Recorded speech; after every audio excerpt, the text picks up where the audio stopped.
Hey everyone, today I wanted to go over the new and exciting news that we have for Monster Hunter Rise Sunbreak on both the Nintendo Switch and on PC via Steam. And today we're going to be checking out the fact that Capcom went ahead and dropped the very first armor as part of the 4th free title update through the most recent Event Quest special drop. If you still don't necessarily know how to get your hands on any sort of downloadable content or any sort of these event quests, all you need to do is make your way down to the Steelworks or to Elgato, speak to the courier cat, go all the way down to the add-ons options, and claim anything that's labeled in white, be it free event quests, free downloadable item packs, which there's plenty of, or anything along those lines. And today, pretty much the brand new event quest that we have is a hunting quest called Get Off My Stage, which is going to be putting you up against a Aurora Somnicanth and a Mitsune in the Frost Islands.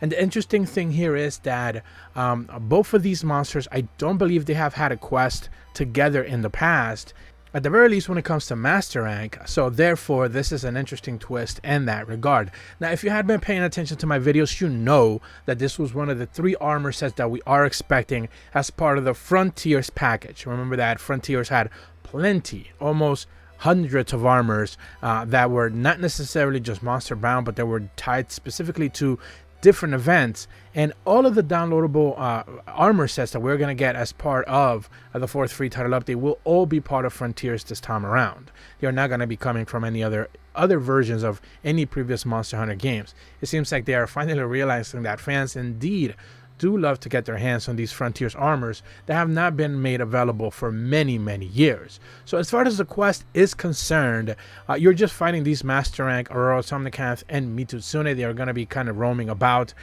and it'll ultimately boil down to which one of them is closest to you, where most likely people will kind of gravitate towards. I believe in one of the quests that I did, Mitsune was taken out first, and the other one, Aurora Somnicanth, was. Of course, since these are just normal versions of these Master Rank monsters, you can relatively knock them down pretty easily and mount them over right onto the next monster, and then just kind of take advantage of that. That is certainly what I saw every single group that I did this with kind of do that same mechanic, which of course a lot of people seem to forget. They just bang them against the wall, and you know, they just don't necessarily take full advantage of just making sure you get double mounts when it comes to these type of basic Master Rank quests. And the fact of the matter is, they're not really powerful. These are just normal Master Rank versions of them. They're not even anomaly and investigation. I've talked about this in the past, where at the very least you would expect Capcom at this point in time, especially heading into the final free title update, the 5th one, for them to start giving us anomaly investigation versions of these monsters,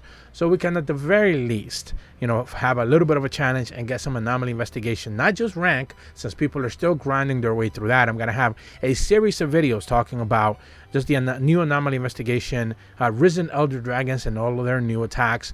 Certainly look forward to that, but a lot of people are just grinding levels for anomaly investigations right now, and it would be helpful to at the very least drop us a quest or two that gets us, sure, the armor that we're after, but also you're getting some anomaly material drops as well, which are going to become more valuable as crafting charm options will be introduced in the next update regarding anomaly investigation parts. So as far as the Aurora Somnicanth goes, not really much of a challenge. This thing has plenty of weak spots, no different than Mitsune in that regard.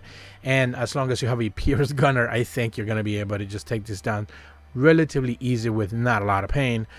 They really don't put up much of a challenge. Mitsune in general hasn't put up a challenge in quite a while. Even the anomaly investigation version of it hasn't. I believe only really specifically the Apex version did.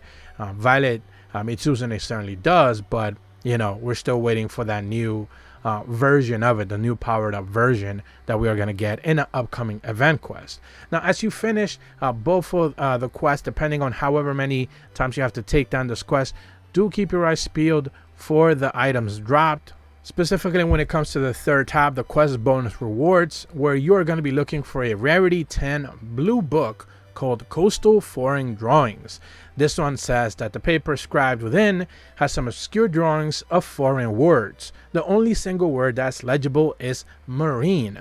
So therefore, yes indeed, we are finally getting our hands on the Frontiers marine armor set that has been teased by Capcom already, and that I fully went over in a previous video if you didn't necessarily check that out. And the other armor sets that we're getting as part of the 4th free title update do check that out. I'm going to be leaving a link in the description below. As you make your way back into town and you speak to the smithy, tap to the right, check the special tabs option. You should have plenty of armors there, and there you should be able to see the full marine layer armor set. I believe this is a rarity 8 armor set, but it doesn't really matter since it's just layered. And essentially what you're going to need here is the coastal foreign drawings and either Aurora Somnicanth or Mitsune materials. So for the headpiece, you're going to need Aurora Somnicanth fins and a couple of Mitsune parts, so they kind of interchange in that regard. For the chest piece, you're going to need some Mitsune purple fells, but when it comes to the actual items that you need, you're just going to need a normal actual Aurora Somnicanth parts. Moving over, you're going to need some silk fins for the pants and the gloves, but of course Aurora Somnicanth pieces. And lastly, I believe for the boots, you're going to end up needing Aurora Somnicanth Ice Cortex, and you're just going to need some Mitsune parts to kind of round that out. As you're done, you pretty much have your entirely new set. Of course, this brand new marine armor set from Frontiers, which was relatively popular, if I remember correctly, when it was introduced. But of course, we haven't seen it since then. It's been quite a long time, maybe 7 or 8 years since this armor was introduced. So certainly, it's gonna be a rather popular one and a fan servicey one as well. If you start to turn the camera around, you should be able to see exactly what I mean. Now, like I said before, this is just one of 3. There's going to be 2 more that we're going to be getting our hands on. And I believe now this makes the 3rd event quest as part of the 4th free title update, And we are going to be able to get, at the very least, 12 more quests. The couple of next weeks, I believe, are going to be doubles. We are expecting there to be plenty of doubles dropping soon. So, of course, we're going to get our hands not just on whatever, crappy crown rewards we're going to be expecting in one of the quests, but the other one should actually have some sort of decent drop rewards.